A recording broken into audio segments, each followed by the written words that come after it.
There's more of gravy than of grave about you, whatever you are. Humbug, I tell you, humbug! You're an hallucination brought on by alcohol, Russian vodka poisoned by Chernobyl. There's more gravy than grave about you, Jacob. There's more of gravy than of grave about you. More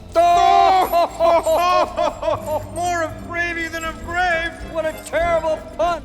This Organized Chaos podcast is brought to you by JEMS Art Studio.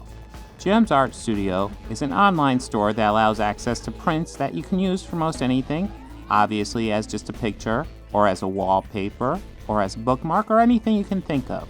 You can find JEMS Art Studio at etsy.com/shop/JEMS Art Studio. This podcast is also brought to you by listeners like you. Thank you.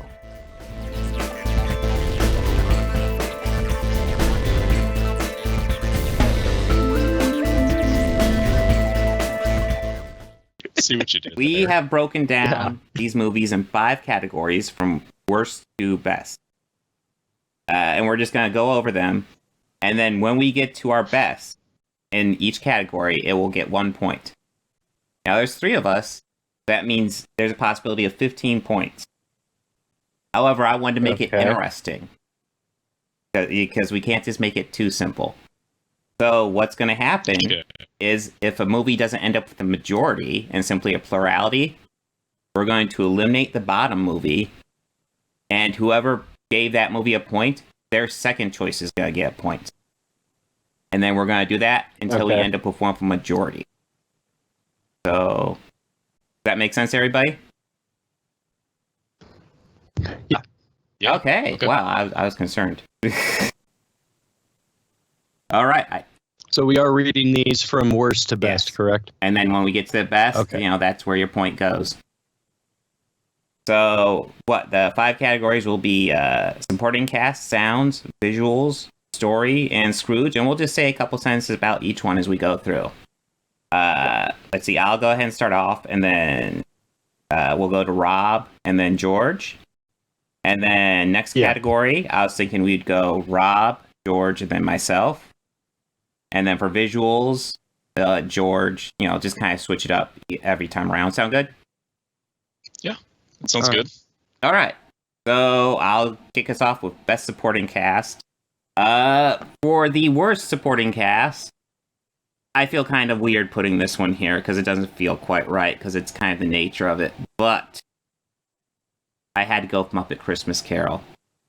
Yeah, the Muppets are great. I love them, but heartless bastard. I know I'm a heartless bastard. But you know what? I'm just, if we're gonna just look at it as is, I'm not really connecting with the fur as much as actual actors, and it's got stiff competition because these other movies have amazing supporting cast that aren't Muppets. That's fair. That aren't. That's fair. That's fair. Yeah. So Muppet Christmas Carol came in number 4. Christmas Carol 1999, Patrick Stewart came in 3rd. This has a solid supporting cast. Just not, some of them are memorable and some of them, And I think this one, again, is coming up against the issue where the other movies have just kind of amazing supporting cast that just really stand out. That being said, 1999 does have Richard E. Grant, and I want to say Joel Grey was the Ghost of Christmas Past. Very memorable. Both did a very good job. Yeah. Number 2, this one actually surprised me. This one surprised me in a couple ways. We're going with Scrooged for number 2. This had a great supporting cast. I love Alfred Woodward as essentially Grace, who is the Bob Cratchit stand-in. God, the actual ghosts in this movie are so cool. I love the taxi driver was actually probably my least favorite, and he was kind of funny. I love Carol Kane as the Ghost of Christmas Present, and I don't know if this really counts as cast, but the Ghost of Christmas Yet to Come was actually really fucking good in this movie. It's the best Ghost of Christmas Yet to Come in any of these movies. Really, just wow. And then number 1 for supporting cast, I had to go with 1984, George C. Scott. David Warner Holy shit. I mean, you get Roger Rees in there. He's pretty good, but David Warner is just one of those actors I can't just ignore. He is Bob Cratchit, and holy shit, that's the best Bob Cratchit. No fun facts about the other supporting cast. We get we get Joanne Whalley as Ebenezer Scrooge's sister, and as I believe Belle, her girlfriend, we get the actress who played Val Kilmer's love interest in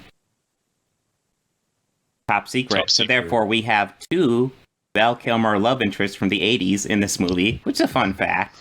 I'm not gonna lie. Yeah. I'm mostly giving it to the 84 for David Warner because I love David Warner. I'm a sucker. What can I say? Okay. But well, yeah, he is. Yeah. I have all of you. A blessing to be thankful for. But Bobby, what are your thoughts? Okay. Kind of a little varying in difference of yours. I mean, I agree in some aspects, but I kind of went a bit of a different route with it. You're not allowed. You have my to best supporting cast. Utopia or nothing. All right, for my least favorite, or I guess my bottom pick, I said I got to ping pong my answers. There they are. There.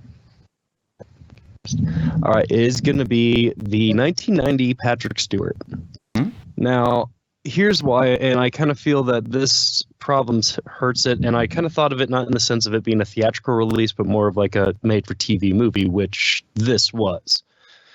And I do really enjoy this version, and this is really one of my favorites, and even my selection to be in this battle royale of them. I kind of feel that having such a strong lead in this as Patrick hurts the rest of the cast, because he kind of can't help it, but even the average viewer is watching it to see Picard as Scrooge. So I kind of feel it hurts the performance of everyone else who does a really great job. And agreeable, the ghost of Jacob Marley and Bob Cratchit in this both standout performances along with Patrick Stewart, but I kind of feel it hurts the rest of the cast who also do an amazing job. So that's kind of why it's down low, because of his star power. Controversial pick, I know. Yeah. All right, number 3. And again, is George C. Scott for 84. Though, again, standout performances, but the same thing. Scott steals scenes whenever he's in anything. It naturally happens. He has a powerhouse performance. So I kind of feel it's a thing for the star power that hurts it. I'm not as familiar with the other actors as you are, so this is really my impression of it, but I'm not as familiar with this version either. So that's why that's number 3. Number 2 is Scrooged as well, though there are a lot of it, and the supporting cast takes a lot of liberties with the story so they can make each spirit have their own different bits of uniqueness, like the cab driver for The Ghost of Christmas Past, and Carol Kane as some very mean fairy who can hit people with toasters. And I'm pretty sure, like the bitch hit me with the toaster isn't Dickens, so they do take their own liberties. Oh shit, I thought that was from the book. Oh yeah, I mean, I don't know how Dickens would have writ that, though. Like, I thought they were cutting it out in the other versions. And for supporting cast was the Muppets, mostly because of other reasons of different categories why I feel this way, is mostly the environment of the set. And there's a lot of things where that world, those two things can exist perfectly, and most of the actors play it as that. So for them, for the supporting actors who are humans and not made of felt, for their commitment to the bit, The Muppets is the first. Yeah, that is for my best supporting cast. Yeah, a little different direction, but yeah.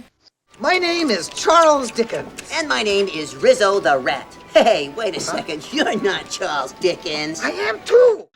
All right. So I'll admit it's been many years since I've seen any of these movies. I have seen them in the past. So this was kind of like a fresh take for me on a lot of these. So for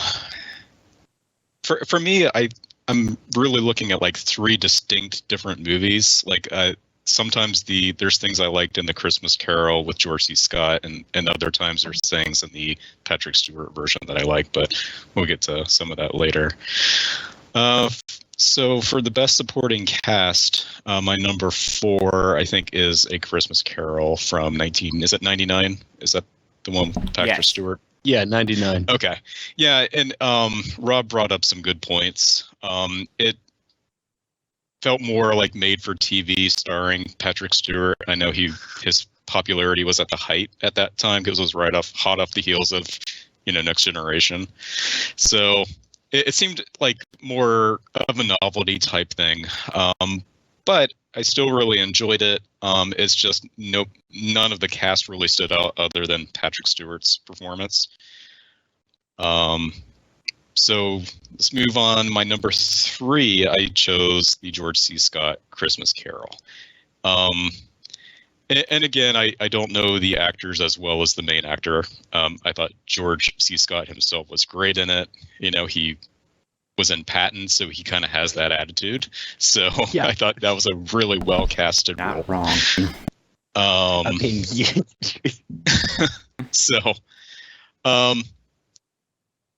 but and that one also felt the most like a period piece. Like it captured that era very well with the set design, the costumes, the acting style, the dialogue. But again, I can't really remember exactly who was in the cast other than the lead, but they did their job well because nothing really stood out as being off, if that makes sense. Now I feel like I'm fanboying out about David Warner. That's all right. No, my number 2 is the Muppets. And I kind of chuckled when you said stiff competition regarding the Muppets. Yeah. I mean, it was literally the Muppets in a Christmas Carol. There wasn't anything out of character for any of the Muppet characters, but it was fun. It was different. I really liked Kermit's son as Tiny Tim. That's probably my favorite Tiny Tim. Michael Caine, excellent in that as well. But I'd have to say my number 1 for supporting cast is Scrooged. They did a nice take on the story, I thought. It was a surprise seeing Karen Allen in that, because, Bob, we watched that one when you were over last, and I had forgotten that she was in it. And she's always great. I always like every movie that she's in. She's great. Some of the side characters that they really pulled off, like the slimy corporate kind of thing, very well.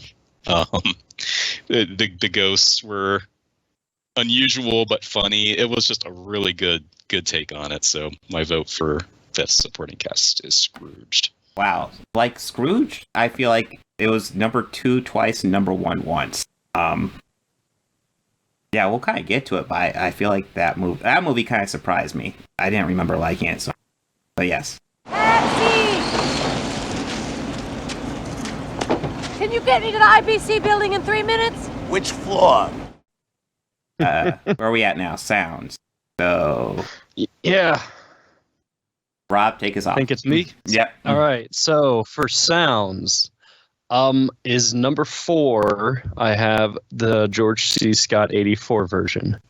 Now, with this one, George had actually brought up a good point where it really did feel like a period piece. So, I mean, the eerie stuff was there. It was very present and ominous, but there wasn't anything overly extra like it would be added if it were made today. Like, it would look more like something from one of the Warren movies or whatever. Like a lot of unnecessary jump scares and score. So number 4, I have the George C. Scott version. Number 3, the Patrick Stewart one, though. They did a lot of impressive stuff, and I really did like the sounds with the chains and with the Jacob Marley. Kind of those ones gave me more of an eerie feeling and chills, like the scariness. That one I wrote the same line twice. Sorry. It happened. Yeah. All right. Yeah. But yeah, the eeriness, but again, very subtle and overdone. But I kind of found, and you're going to see this through the rest of my rankings, I kind of feel that since these two out of the four we selected really did play it the safest and the closest to the chest. Oh, yeah. I kind of feel it restricted the movie in that aspect. So you have no choice but to look at it as this kind of piece in time, like this little time capsule.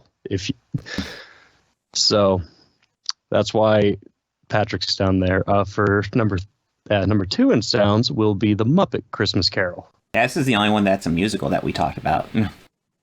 Yeah, it has, again, very memorable moments, very memorable songs that, you can even gather around and sing with friends if presumably all your friends grew up watching this or are very familiar with the Muppets. And they fit perfectly well into the story without kind of, making it overly like, hey, we do have a song here, or like how most movies will kind of pigeonhole a hit song into it or anything. It was just all done very well and tasteful and not over the top. Very Henson style. So sound, that is why that's at 2. Number 1 for sounds is Scrooged. Now, the sound design in this is amazing, I think. You kind of hear the aspect and the crumbliness, and you even hear sounds of dirt falling when he first meets his old partner in the beginning. Every time the ghost of Christmas Present is hitting him, it sounds like one of those mosquito zappers.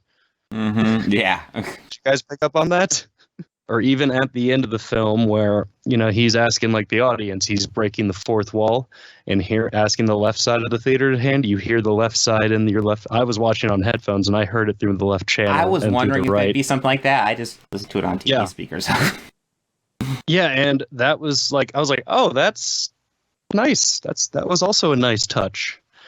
But the whole bit of all the sound design, it really felt like when he was stepping into those little time capsules or pieces wherever the ghosts were taking them, everything sounded, the environment, what your auditory and what we were seeing, it really helped change that world and kind of believe what we were seeing into that. We were falling for what we were watching on the screen pretty much. So the sound design can also help with that too. So number 1 is Scrooge. Frank, we're fighting again. Let's not fight anymore. Oh, look, Frank. What is it? I can't find the card. All right. So for the sound category, I kind of based some things off of sound design and music, just kind of overall kind of soundtrack. Everything was through TV speakers as well. I didn't really get a chance to pick up on like stereo mixes or anything like that. So at my number 4, I put the George C. Scott movie. Again, I know it was made in the 80s, but the way that they put it together was, I don't know what era they were basing it off of in terms of film, but it definitely, again, it wasn't. Sounded cold, didn't it? It did sound a little cold, yeah. Not a lot going on in terms of soundtrack. Music was apt. It wasn't necessarily memorable. So I'm just going to jump over to the Patrick Stewart version. Again, there's some different things going on in the sound mix, things that add to the atmosphere, the tension, things that are kind of just going on in the room that you can notice, but it's not like overpowering or anything. But again, nothing really stood out in terms of the music. I did like the overall, recording and effects and things a bit better than the 84 version. And then Scrooge would be next. I know that's probably, it had a more of a modern soundtrack. What was the 88 on that one? Was that right? Yeah, 88. 7? Okay. 88. Late 80s. Okay. Okay. Yeah. 88. Okay. It definitely didn't have a dated soundtrack. It still held up as being somewhat modern. So again, there was a lot of comic in the movies as terms of, comedy and slapstick, so the sounds worked really well with it, I thought. Again, I don't remember much of Danny Elfman's score. I mean, I heard a lot of things like, that sounds a lot like something from Batman Returns, and that just wasn't a shock when I saw it in the credit. Yeah. But I went with the Muppets for number one, just simply because it had original songs. And I thought, it was a different take on it. They did something different. So just going off of overall soundtrack, they put the extra mile in it, I thought, and added little performances to go along with it. So I vote Muppets for number one. 'Tis the season to be jolly and joyous. Fa la la, with a burst of pleasure we feel it arrive. Fa la la. Okay, so for my number 4, I have Christmas Carol '99. This is largely because I didn't sound-wise. I could tell you a little bit about all these movies except this one. It has sounds. They exist. Okay. They're there. Yeah, they're totally there. They will work. Okay. It has audio. Yeah. Number 3 is 84, and it's almost in the same camp. But I could tell you 2 things I like about it that it did purely sound-wise. Number 1, it does have kids caroling at the beginning, which I thought was a nice touch, kind of contrasting Scrooge himself. The other thing it did was The Ghost of Christmas Yet to Come has this great, creepy, sound effect whenever, he appears or does something. I just thought that was a nice touch. Number 2 is the only musical in this bunch. It is Muppet Christmas Carol. I'm largely not thrilled with the songs on here, but, they're nice in the moment. I mean, I'm not hating myself while watching them. But brings us to Scrooge, which, at least in my opinion, was just far and away the winner as far as this one. Just Danny Elfman's score, just a lot of the sound effects, Rob already brought up, the dust when we get to the ghost of Jacob, or not Jacob Marley, whoever, the Jacob Marley stand. The Jacob Marley analogy. Yeah, no, yeah. The little stuff, the little tiny subtleties are really what I appreciated. Yeah. But again, you were watching it through TV, I was using these headphones, so I even went back a few times and was like, oh, what was that? Yeah, that's cool. Yeah, I was kind of amazed with a lot of this movie because I remember not being too thrilled with it, and there's funny moments, but I remember not being too thrilled with it. But actually watching it critically, it's got a lot going for it. That's how I was kind of viewing my take on a lot of them too. Mm-hmm. And when I had picked why supporting cast, because anytime Patrick was in a shot, he was center frame. Every time, even moving. I didn't. So it was that one. I was just there's one where he's not, and it's at the end where he walks past, and they turn to see, and he's on the far frame. So we're moving with him, and then the 2 guys that he meets come into center, and they shake hands in center. And I was like, oh, this is so heartwarming. Picard grew a big old heart that night. But yeah, Scrooge is definitely my pick.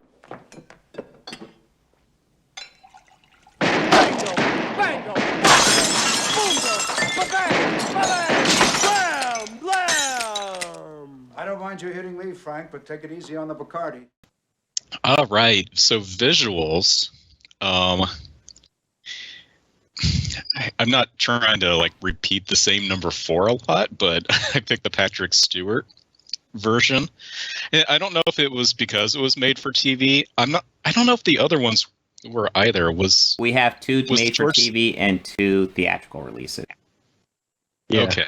So which I'm definitely going to get to when I get to my visual. Yeah, George C. Scott was made for TV as well. Yeah. Okay. It's just the Patrick Stewart version felt like it was made for TV, if that makes sense. Yes. In terms of lighting, set design, I don't know. The George C. Scott version, it felt like it was actually filmed for a higher production. I don't know. It's hard to explain. I mean, the ghosts were fine. I think the ghosts in this version were a little better in terms of transparency than the George C. Scott version, but but overall, it was, I think, the weakest for me. So my number 3 was the Muppets.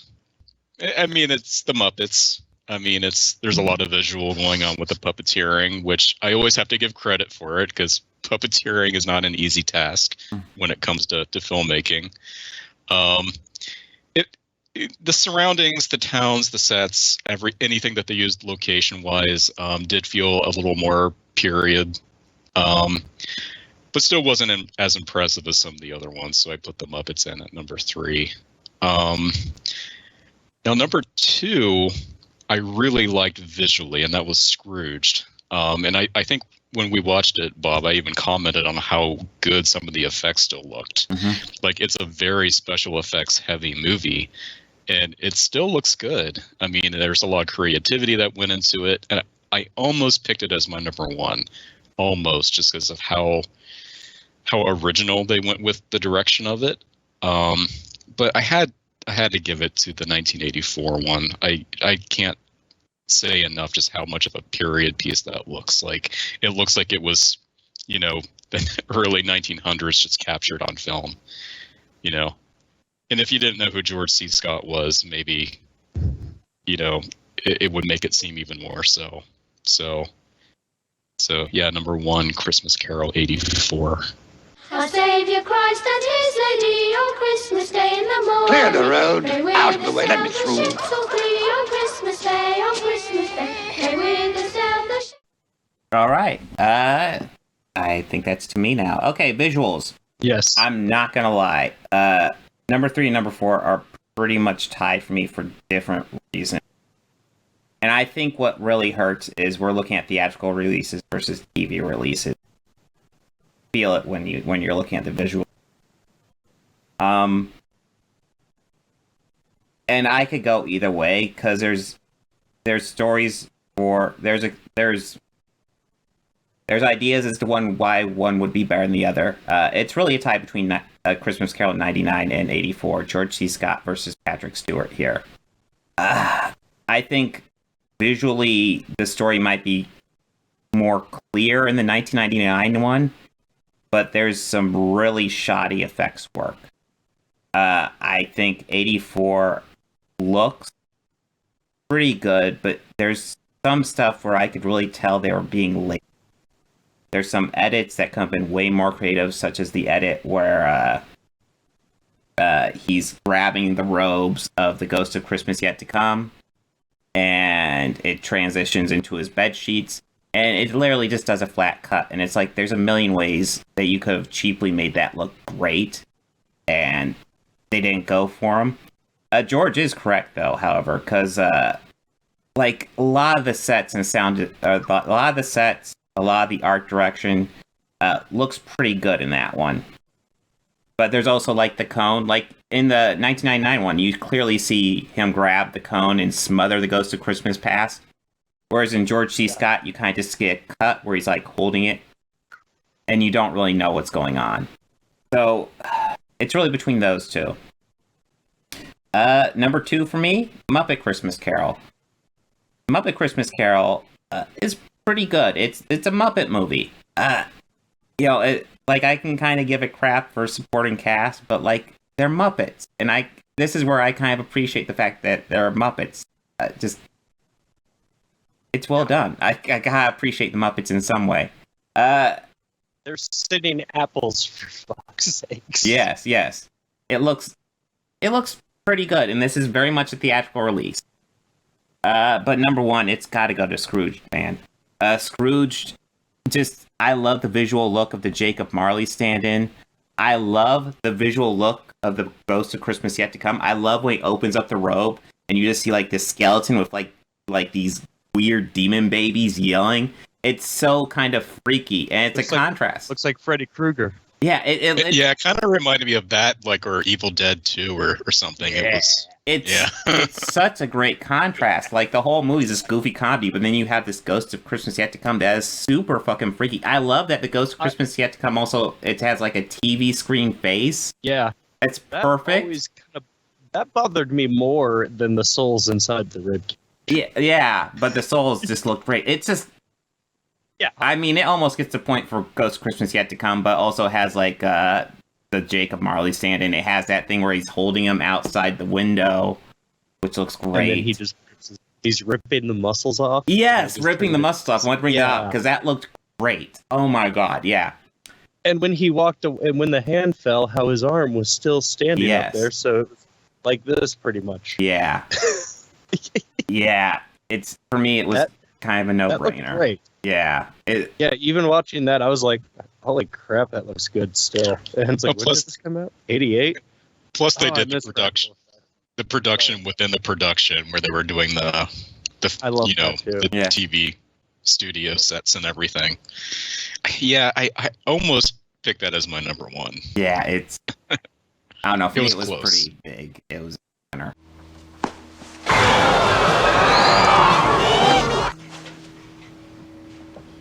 Did our people do that? We're gonna get phone calls. All right.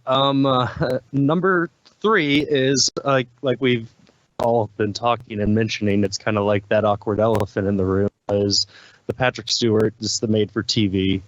I can tell it was all like still shot on a set. Very nothing too great. The ghosts, they did look impressive, and for made-for-TV CGI, fairly impressive. And I'll say with Jacob Marley and the first time he dropped the rag and his jaw just kind of did the whole scream thing, kind of funny, but yeah, the jaw still thing was looks kinda good. Nice. Yeah, it was cool. And even later I'll talk about the George C. Scott where he just kind of shakes the cage or the chains, and that all still was good, and it gave great effect, but it didn't.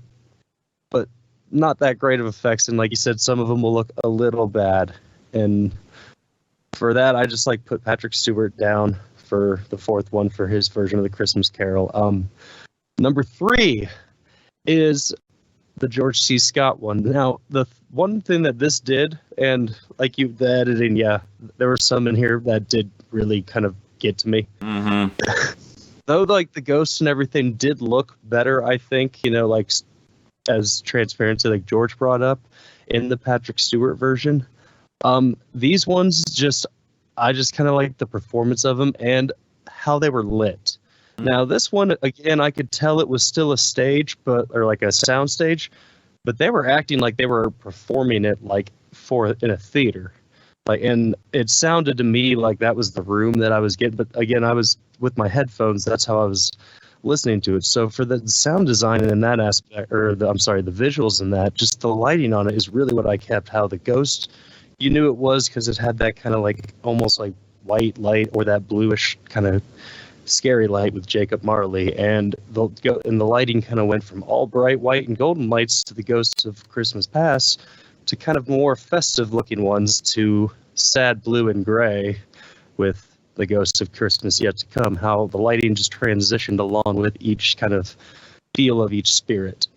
So that was just something subtle I noticed, and I did appreciate that in that. So I went with George C. Scott. Number 2 goes to the Muppets, simply just because of how that set operated, and I said I would talk about this. So I happened to just kind of do it because it's fascinating.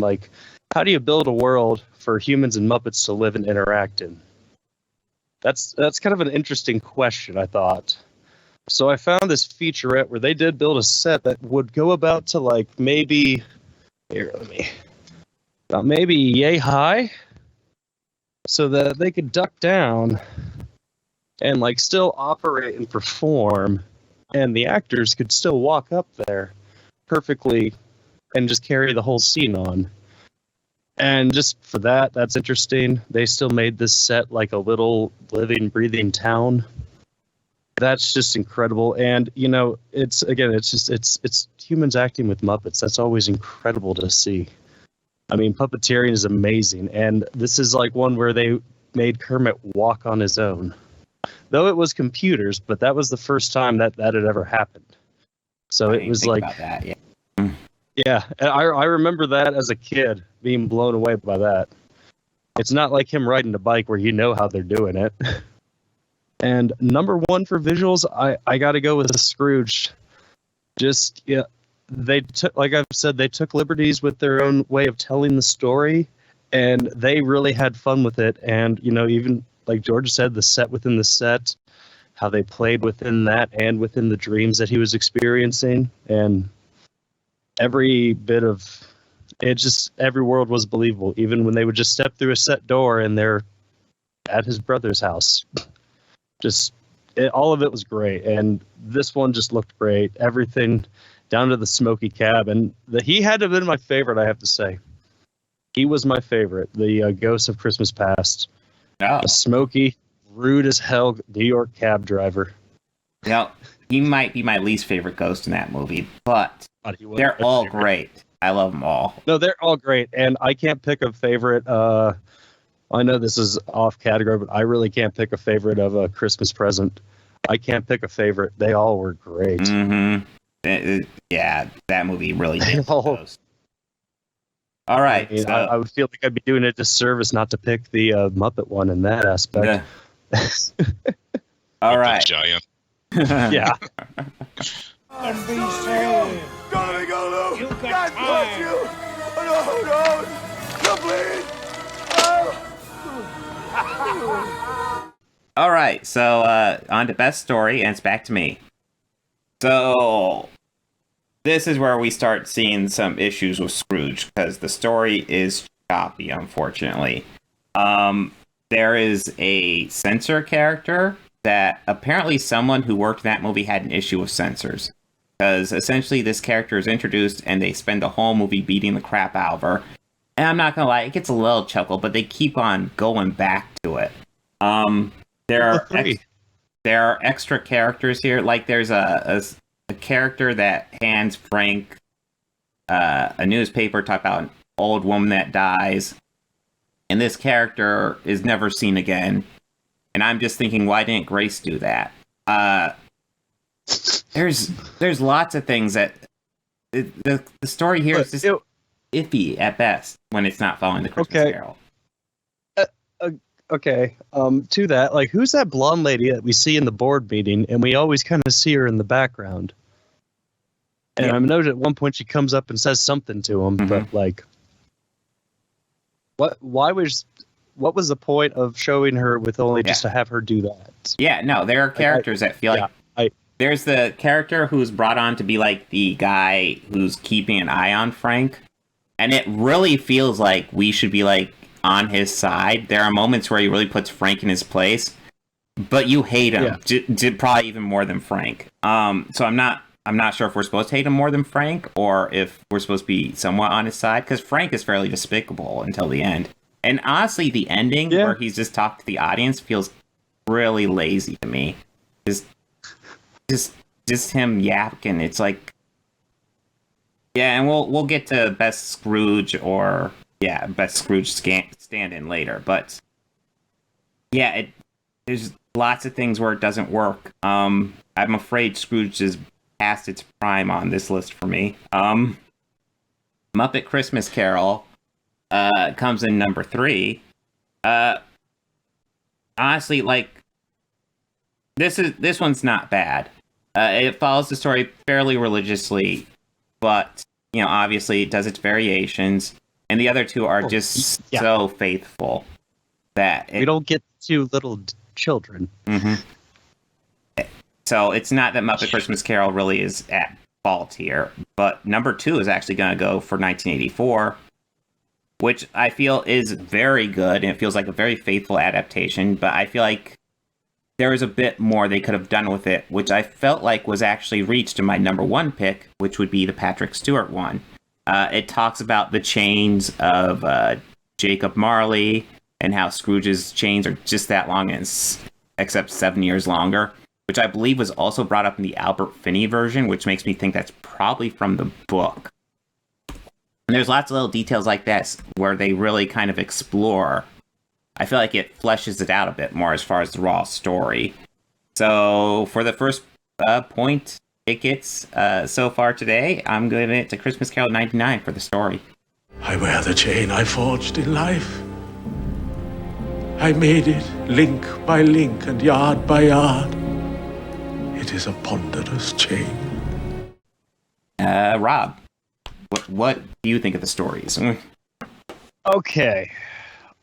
Now, I know that I've kind of been singing its praises mostly, but, number 4, I got to take Scrooged because it is kind of a alternative telling of it. And when it comes to, and I took this category as best story to like how close to the source material, or as best to my knowledge, because it's been like at least 8 years since I've read it. So, yeah, that Scrooge, it took liberties and it did have fun within that little safety, or I guess like their own universe of that movie. But it still is my number 4 pick. Number 3 is the Muppets, just because, it again, they couldn't go and tell all of it and be very true, but it is a very faithful adaptation. And this would have been my number 4 pick, but I do like it because at the end, Gonzo does encourage you to actually go read the book. Hey. And yeah, and I don't know. Gonzo is my favorite Muppet, so I was just pleased that he was the storyteller. He got to hang out for that movie. He also insisted that he was Charles Dickens. I had to look that up on Google. I wasn't too sure. Yeah, no. He even says like, the great Gonzo as Charles Dickens.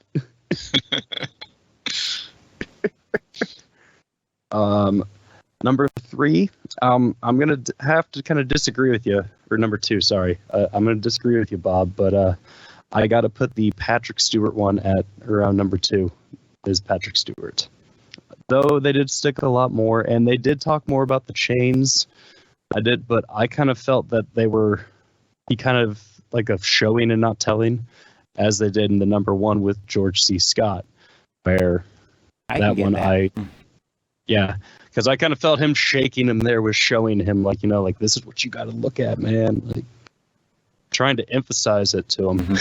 It's really kind of also being a little story for me. Really? Yeah. Yes, but number 1, I had to go with that, and it's George C. Scott. Like, first, I'll admit I've only recently discovered his greatness as an actor within the past 2 years, and it was stumbling upon just a random sequel to a horror franchise just out of curiosity. It's like, well, I've seen the second part. I've never seen part 3. Let me watch part 3. And he happened to be this lead, and holy crap, he's great. Mm-hmm. He's great. The movie was Exorcist 3 too. So I know, Bob, I've talked to you about that. George, that's right. Yeah, I completely forgot that he was in that. Yeah. Oh, jeez. Yeah. Him and Ed Flanders. That's right. Yeah. Yeah. Wow, both of those guys. Holy crap. I've been sleeping on them. So, but yes, number 1, I will give it to that. Tell me, what man was that whom we saw lying dead? George All right. Scott's one. Before we get too far, I want to go ahead and point out that I have Googled an image of Charles Dickens. So I've Googled that just to correct the record. Here is a picture of Charles Dickens. So, damn guys, right. Right Oh, there. okay. Well, right there. that makes more sense. My confusion is at ease. He is. It was the hat. Solved, yes. It was the hat that was thrown. Yeah, the hat was really throwing me off. Yeah. George, what are your picks for story? All right. So as I kind of mentioned earlier, I don't think I really dived as much into like the smaller details of the story, but for me, of these 4 movies, there are 3 distinct stories. There's, A Christmas Carol, Scrooged, and the Muppets version. Mm-hmm. Now they're all different kind of takes on the same story, with A Christmas Carol being close to the source material and the other 2 not so much. So, and I feel really bad because I did quite enjoy the Patrick Stewart movie, but I keep kind of putting it at the bottom of my list, and that's not intentional. I'm just like, it's kind of an alternate version of the George C. Scott movie. And when I watched it, it seemed there were a lot of scenes even that were the same scene, or in some cases the same dialogue, but probably pulled from the book. I think, Bob, we've mentioned this in passing. Those are the 2 that are the most faithful by a mile. Like, if we're just judging accuracy, it's those 2 competing against each other. Right. But if I'm putting everything up against each other with these 4 films. I would put that one in last place, I think. Because I think that everything that's notable about it is addressed in the George C. Scott version, other than maybe going into the better details with the ghosts, like you guys have brought up. Explaining a little bit more behind how the whole system works with visiting the different areas. I thought maybe it was maybe a bit better than the George C. Scott version there. But number 3, I went with the Muppets. Again, it's not a completely different retelling. But it is different. They've added in a lot of humor type dialogue. It definitely has a different flow to the story, even though the structure is kind of the same. I don't have much to say about it. It just was different, where the 1999 version wasn't too different from what we saw with the 84 version. Scrooged kind of had its own unique story because it did a lot of different things that I haven't seen in any other kind of adaptation of the story. It's almost kind of like its own thing that just happens to kind of follow a familiar story. So, and then my number 1, it's, again, just the George C. Scott version. If I'm picking something that best tells the story out of all of these movies, which is really just the heart of the story. It's not an adaptation. It's not a remixed version or anything like that. It's just telling the actual story. And I think the George C. Scott version did the best job of that. Is there some peculiar power which emanates from your torch? Oh, yes. There is. So, real here quick we go. to the stories. Real quick to best story and regarding Scrooged. One of the writers of that was Michael O'Donoghue. Now, he's like a famous comedy writer, but he also started off with National Lampoon magazine, and I believe he later went on to write some bits for SNL. That don't surprise me, especially with Bill Murray involved. He is an American writer and performer. He was known for his dark and destructive style of comedy and humor. He was a major contributor to National Lampoon magazine, and he was the first head writer of SNL. He is also the first performer to utter a line on that series. Oh, wow. Oh, okay. He was the therapist in the opening bits. Oh, okay. Belushi. Wow. While I was watching, I was like, I thought that was interesting that he was a writer. Well, you get to kick us off for the best Scrooge category. Yeah. Oh, all right. Well, number 4 is going to be 88's Scrooged. Yeah, as much of an adaptation as this is, and whether it hits a lot of familiar story beats, like George had mentioned, it's not Ebenezer Scrooge. It's just not that. There's no nephew. It's just completely its own thing, but he has the brother stand in for the nephew. He does have the brother stand in for the nephew, yeah. And it's very familiar. And I mean, I don't know what the guy he fired would have represented. Would that have been the Dormouse? Bobcat Goldthwait, or it's just Bobcat Goldthwait? Just it felt like that's part of the story issue where it's like, okay, do we really need it? I mean it's kind of funny, but I don't know. It is, but I mean, he's funny in Police Academy. He's a really great. You see, I haven't seen Police Academy in forever. So. Oh really? Oh God, no. I've seen the first one the most out of any of them. Yeah, there's 6. I thought there were 7. God, maybe. Didn't they do one in the? I know there's at least I think there's 3 that have Gutenberg. Maybe I want to say 3 or 4 with Gutenberg, and then the rest is just ensemble. After that, it's just kind of like whoever we can get back. Right, and I can never remember the one guy's name, but I'm like, oh yeah, he's from Police Academy, and I couldn't stand him in Police Academy. That's which one? He played the Bob Cratchit character in Scrooged. Bob, help me out. Would you remember his name? Are you talking about Bobcat Goldthwait? Yeah, thank you. Okay. Because I was like, I know him, and it's he wasn't the Bob Cratchit character, but he was like a new character. I don't think he was. Yeah. No, Alfred Woodward was Bob Cratchit. Yeah, the lady with the kid was. Mm-hmm. Oh, okay. Because her kid was a mute. Yeah, he she was talking. She was a long-time employee, just like Bob Cratchit. Yeah, but yeah, at first I thought he was the Bob Cratchit. Like before I rewatched these, I was thinking he was the Bob Cratchit.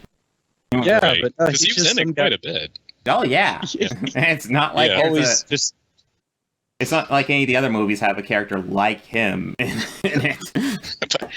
But yeah, he was tolerable in this one. I just every time I watch the Police Academy movies, it's like anytime his character shows up, I'm like, oh. Just the shtick. The shtick, it just isn't funny. I still say they need to cast him in the MCU as the voice of Galactus. Sure. It's gonna be epic, Why guys. not? Trust me. Why not?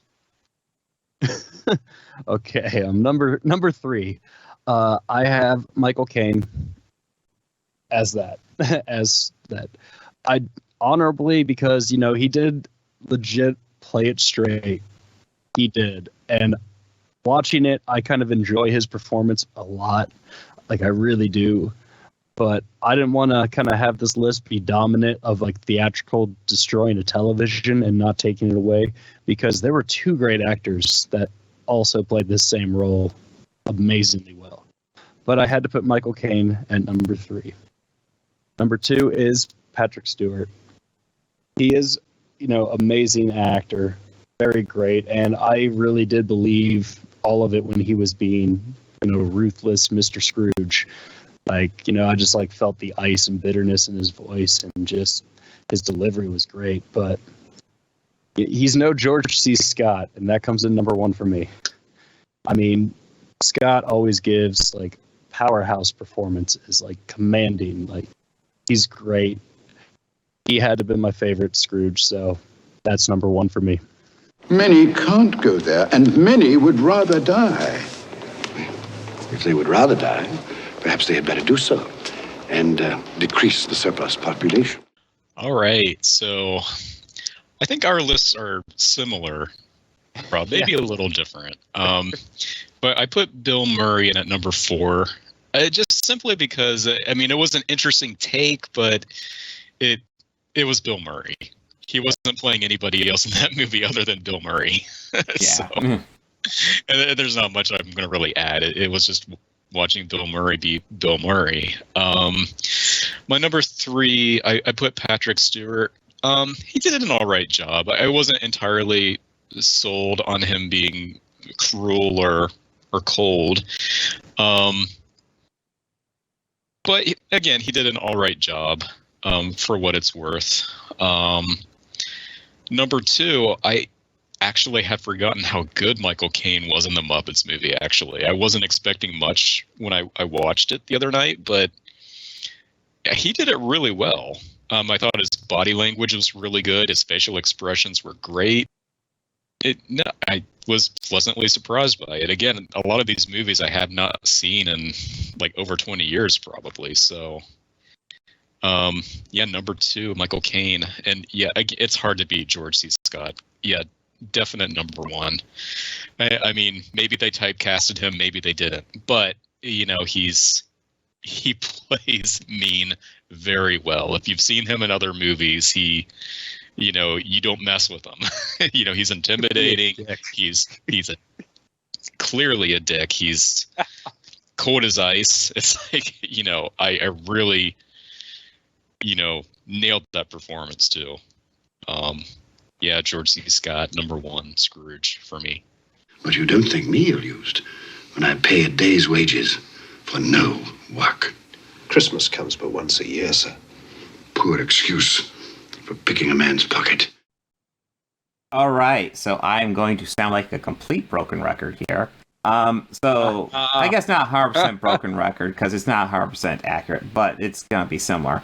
So number 4, and it's not even close for number 4. I feel like the top 3 are close, but the number 4, it's Bill Murray. We'll get to the quote after this, but there was lots of conflicts between Bill Murray and Richard Donner during this. Bill Murray seems like he wants to play this as a goofball, and he does a good job when he needs to just be the funny asshole. He's good at that. But when this moment calls upon him to be like dramatic, like when he needs to cry during the Ghost of Christmas Past, it feels so forced. When he needs to do his monologue at the end, like that monologue is super lazy script writing, but a good performance, like a really good actor, could carry that and sell it. A couple actors, pretty much all the other actors of Scrooge, if they had to do that, they could probably sell the shit out of it. Bill Murray really doesn't, and it feels forced. It's not even close. He has his moments, but he's definitely number 4. Number 3, and these guys are all neck and neck. They all have their perks, but number 3, it's Michael Caine. He's very, very good. I don't know what else to say. He's good, and he's up against Patrick Stewart and George C. Scott, so he's coming in number 3. And number 2, it's Patrick Stewart. What I like about Patrick Stewart is that he doesn't play it 100% cruel. He plays it almost, I don't give a shit. Like, I feel I get more of an I don't give a shit from him than I do from any of the other ones. I'm just pinching pennies, and that's the end. And I don't care about outside of that. And I appreciate him doing a different take and selling it. It worked for me. But he's not the number 1, and it's obvious who the number 1 is at this point. It's George C. Scott, who just fucking nails this movie. He is the anchor of this movie. I mean, he absolutely controls it. Now, oh god. I will say one part I did really enjoy, and I kind of did watch. Like, I went back and I got to that part when I was watching the George C. Scott version. After he wakes up after the Ghost of Christmas Yet to Come and gets the little boy. And he talks to him, and first of all, I guess George C. Scott gives the kid more money. First off, I noticed he said a different increment. I forget what it was, but also when Patrick Stewart says, like, I'll give you he hesitated and didn't say it at first. Like, you saw like him kind of make a cringe face, and then he shook his head and then said, if you hurry, I'll give you that. I'll give you a quid. If you're back in 5 minutes, I'll give you 2 quid. And like the kid took off. I noticed that. I was like, you winced before you said that, Patrick. I caught that. Yeah. Did you forget where we are in the story? Mm-hmm. Well, no, I almost kind of like that, because that's showing Scrooge. There's a little bit of old Scrooge still there, but he knows he needs to work past it. I like that. Yeah, still, like, Stewart did do choices like that, and I did really like that. But again, like, it's George C. Scott, like. Hear me, I am not the man I was. I will not be the man I must have been but for this visitation. Why show me this if I am past all hope? I mean, it's great. What we're dealing with is some powerhouse performances in Bill Murray. Yeah. He was really just playing Bill Murray. To be honest. I mean, like I said, he was good at being a dick, but like anytime you need to do something somewhat dramatic, it flopped. Well, it was just catering to his usual comedy style, I think. Oh, absolutely. So, yeah. I mean, he later in his career did show that he can do dramatic. Like Lost in Translation and those Gus Van Sant or that other guy who did like Royal Tenenbaums and. Oh shit! Yeah. Oh god, I know that. Wes Anderson. That guy. Yeah, no, he is a great actor, but not here. Not here, yeah. Well, this was also during the height of kind of, the 80s. He broke away from SNL, started doing kind of a lot of his own, or maybe late 70s rather, but that's when his comedy film career really took off. And I think at that point we haven't quite gotten out of it. It's just kind of more of the same Bill Murray type comedy that we're used to, I think. This would have been roughly around Ghostbusters 2. Yeah, it would have been a little bit before then. It was also like the first. This is the first one of the first Stripes, like starring roles he did that wasn't an ensemble.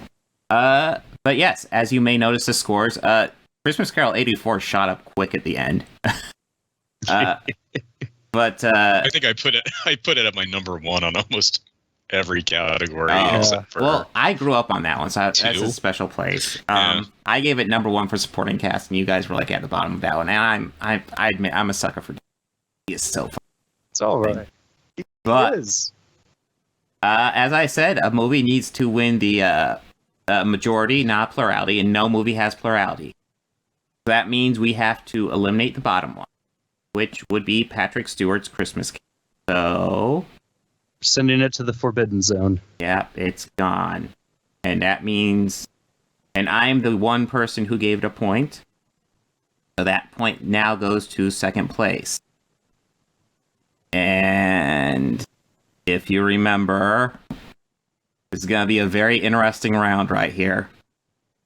That switch up didn't get interesting. Yeah, that was the story point I gave it. Yeah. And number 2 is 84. Officially, 84 has won the majority now. Yay. Yes. So, do you guys have any afterthoughts on these movies? It was nice rewatching them, I'll say. Yeah. I mean, I'll be honest, I'm one of those people that will watch A Christmas Story every time it's on. But these other ones are just ones I just caught on TV at various times, over the years. So this was, rewatching these again was like watching them for the first time. I just hadn't seen them in so long. Well, I have a couple of... I enjoyed them all. Very, very, they were really fun. So I have a couple of trivia bits I was going to share. First on Muppet Christmas Carol, which I think I shared on the last podcast with Rob, but it would feel weird not to also state it here. Before production began, Sir Michael Caine told producer and director Brian Henson, "I'm going to play this movie like I'm working with the Royal Shakespeare Company. I will never wink. I will never do anything Muppety. I'm going to play Scrooge as if it is an utterly dramatic role and there are no puppets around me." And Henson just replied, "Yes, bang on." And that really shows in his performance. He just goes all in, and that's really what the role calls for. Yeah. Like, you can't be in a Muppet movie and wink at the camera.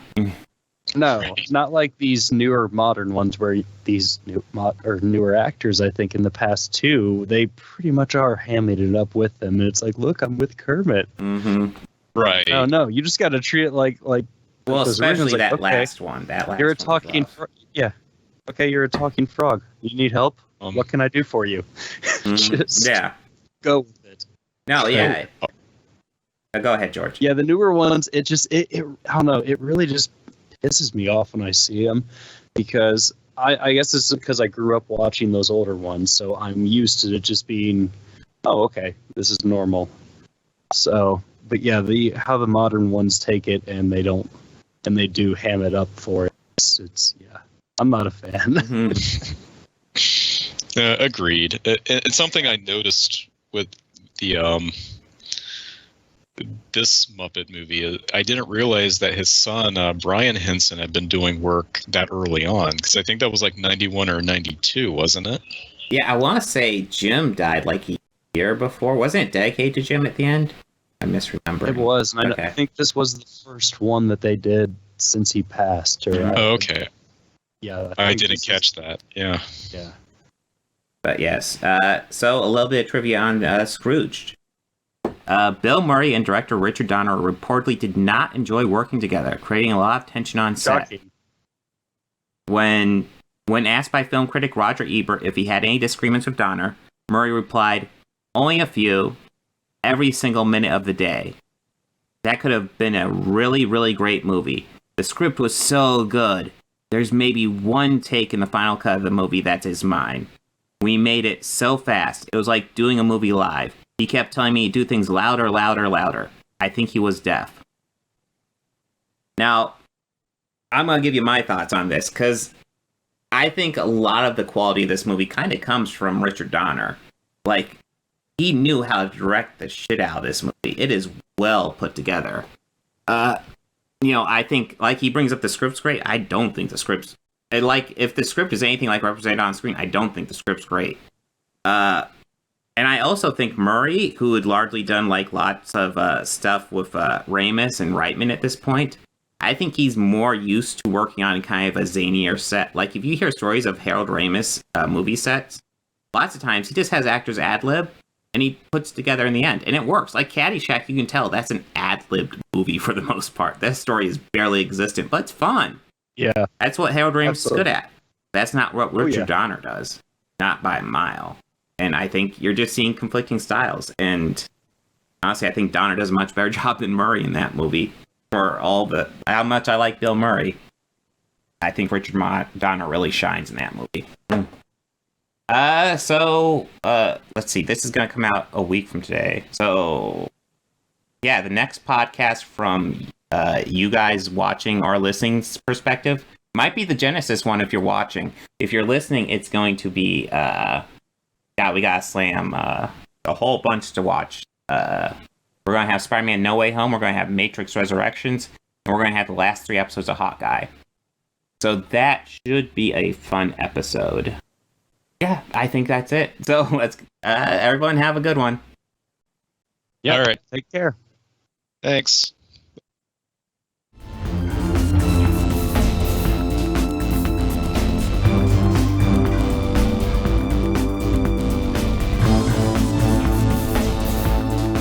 I want to go ahead and add some audio credits at the end here.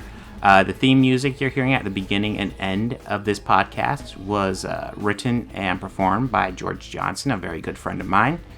And my current Patreons are Fel Martins, David Lara, and Lindsay Pankhurst. If you'd like to become a patron, go ahead and follow the link down below. Anything you can provide would be incredibly helpful to this channel.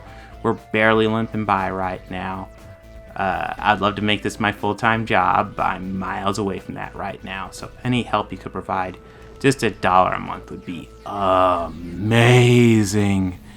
You know you want to. All your friends are doing it. Look here, beneath my robe.